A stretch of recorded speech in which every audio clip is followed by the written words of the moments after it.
Cik Safia, Assalamualaikum. Waalaikumsalam. Macam mana hari ni? Habislah sayang. Habis dah semua? Banyak. Masya-Allah, habis dah. Lawan. Habis dah, masya-Allah. Ni setelah seberapa purnama menunggu. Dah lama berapa accident? Aksiden. Subhanallah. Sampai 7 bulan. 7 bulan? Ha, 7 bulan. 7 bulan cuti kan? Ni dah buka balik dah?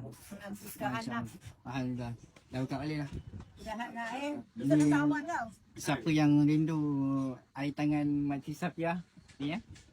Gerai 29. Kat mana cik? Dekat mana? Dan selera Setiawangsa.